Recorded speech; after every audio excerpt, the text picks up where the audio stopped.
Alexander Barbosa no São Paulo ou no Vasco? O vídeo de hoje do canal do Nicola fala sobre o futuro do zagueiro do Botafogo. Tem últimas de mercado, bastidores, finanças e muito mais. Fala aí pessoal, sou Jorge Nicola, bem-vindos a mais um vídeo do canal, sempre bom ter vocês por aqui. Sem perder tempo, pedir para deixar like, se inscrever no canal e ativar as notificações. Agora sim, bora começar o vídeo com aquele tradicional giro de notícias para contar que o Vasco deve mais uma vez usar um time alternativo em partida da Sul-Americana contra o Audax Italiano dentro de casa.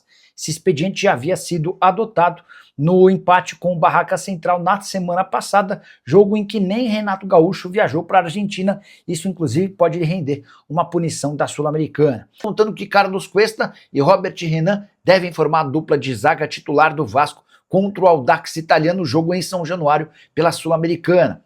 O rival é o 13º no campeonato chileno e a tendência é que o Vasco mais uma vez poupe vários de seus titulares. Qual a chance de o zagueiro Barbosa do Botafogo virar reforço do São Paulo na metade do ano?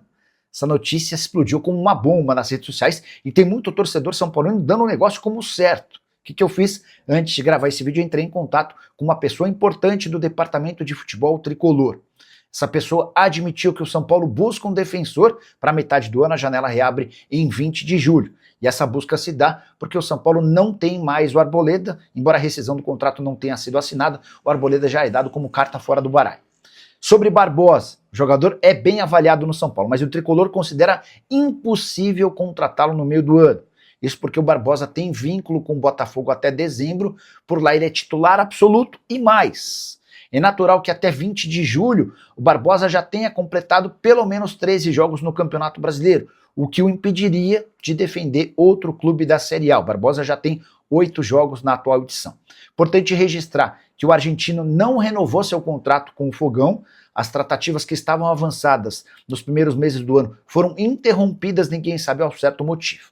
O que dá é para o São Paulo tentar assinar um pré-contrato com Barbosa agora, a partir de julho, para que ele se torne reforço do São Paulo a partir de 1º de janeiro de 2027. Mas a ideia do São Paulo é ter alguém para a metade do ano, até para repor a saída do Arboleda. Só para responder a mais duas dúvidas, não daria para o Arboleda ser trocado pelo Barbosa? Não.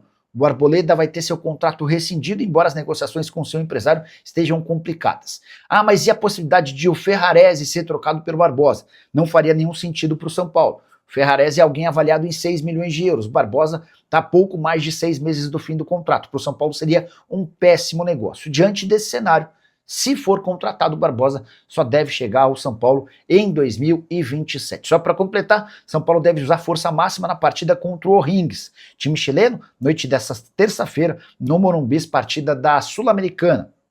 E o fato de usar o time titular só reforça a tese de que o Roger Machado segue precisando de resultados, sob o risco de ser demitido nos próximos dias. E você, gosta do Barbosa? Caberia no São Paulo? Use espaço para comentário e opine, só não esquece de deixar like, de se inscrever no canal. Bom, preparação para o jogo com o São Paulo, sábado, São Januário, 6h30 da noite, passa pelo jogo de hoje. Sim, a opção do técnico Renato Gaúcho em mais uma vez poupar alguns ou quase todos os titulares passa para esse jogo. Por quê?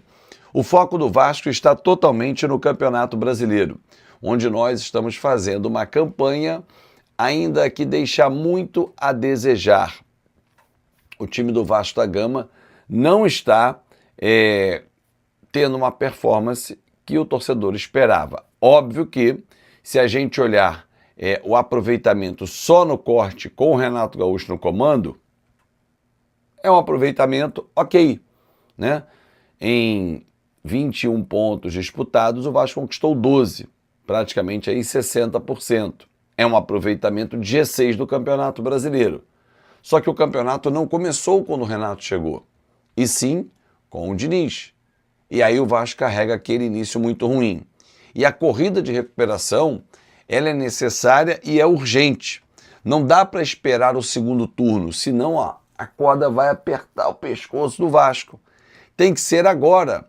A recuperação ainda no primeiro turno, ainda até a parada para a Copa do Mundo, quando 18 rodadas vão acontecer.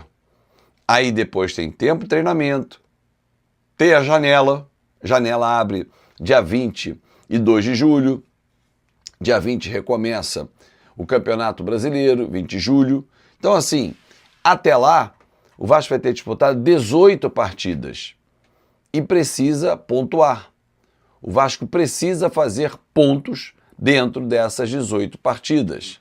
Vamos para a 12ª rodada do Campeonato Brasileiro no próximo sábado. Por isso, o técnico Renato Gaúcho, mais uma vez, e aí acho que está certo sim, ele abre mão de botar a força máxima e vai escalar, talvez do time titular, apenas 2 jogadores. Ou 3, se você considerar que o Cuesta vai ser titular sábado contra o São Paulo na ausência do Saldívia. A tendência, Léo Jardim, Saldívia, né? Ou Cuesta, aí um deles, no caso sábado, vai ser titular o Cuesta porque o Saldívia está fora, mas vamos contar o Cuesta. Léo Jardim, Cuesta e Rojas.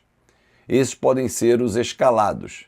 Aliás, eu daria minutagem para o Rojas, até para a gente poder dar mais rodagem a esse atleta. Alguns atletas que vieram de fora precisam de minutagem.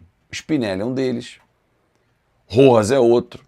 Jogadores que você já olha e fala assim, cara, esses caras podem entregar mais para o Vasco, desde que tenham minutagem. Vamos ver a escalação que o Renato vai botar em campo hoje, vamos falar sobre isso agora. Bom, hoje tem transmissão, né? A partir das 8 da noite, nós vamos falar sobre a nossa paixão. Um jogo difícil, terá apenas a transmissão em vídeo, né? Do jogo da Paramount Plus, mas aqui você sabe que é olho na TV e conectado com a gente, porque só aqui você participa, só aqui você tem voz e você tem vez e tem prêmios para você ganhar durante a nossa transmissão. Renato Gaúcho vai comandar a equipe em São Januário. O time deve ser Leonardo Jardim, né? O Léo Jardim no gol. Puma. Aí a dúvida, eu iria com Cuesta, até para dar mais ritmo para ele. Jogou primeiro jogo com Barracas. Foi bem. Lucas Freitas e Lucas Piton. Hugo Moura, JP, eu iria com o Rojas, mas há a chance do Matheus França, que não está conseguindo entregar o que a gente espera dele. Na frente, Nuno, Spinelli e Adson. Essa seria a minha formação. Há uma dúvida, pode ser o Marino. Também outro jogador que precisa de rodagem, né? Precisa dar mais sequência. Mas não sei, eu não vejo o Marino com aquele tesão para ser jogador do Vasco, para ser titular, para conquistar o seu espaço, sei lá. Mas enfim, essa é uma dúvida que tem no ataque. Quero ler a sua escalação aqui, se você fosse o Renato Gaúcho, quem você colocava em campo. O Audax Italiano perdeu no primeiro jogo em casa para o Olímpia. Ah, Fábio, mas vencer uma competição internacional seria fantástico. O Vasco só tem aquele título da Mercosul, né, em 2000 como última conquista. Ok. Só que o desgaste de viagens, para ir para a Libertadores, você totaliza no mínimo 13 jogos. Já fiz essa conta aqui. O Vasco vai para a Libertadores campeão, só, na Sul-Americana, jogando 13 jogos. Se ele sair em segundo grupo, ele vai jogar o playoff, passa para 15. A Copa do Brasil, que o Vasco joga semana que vem contra o Paysandu, são apenas 8 jogos. Quinta fase, oitavas, quartas e semi. Porque bater o finalista, independentemente você ganhar ou não, e é um jogo só, você já está na Libertadores, ou pré-fase de grupos, ou como campeão direto na fase de grupos. Então, com 8 jogos, você chega na mesma Libertadores, não necessariamente sendo campeão. Não precisa ser o campeão via Copa do Brasil. Ah, mas é um caminho muito difícil. O Vasco chegou em 2024 na semifinal e ano passado foi finalista. Então, assim, é uma competição que dá para o Vasco chegar. E as viagens são menores. Isso está fazendo com que a comissão técnica dê uma ênfase maior e, na minha visão, acertadamente, ao Campeonato Brasileiro. E eu quero ler a sua opinião. Fala, turma, beleza? Mais um giro de notícia para vocês. Um grande abraço e não esqueça de dar o like, se inscreva no canal e ative o sino das notificações. Até o próximo vídeo. Fui!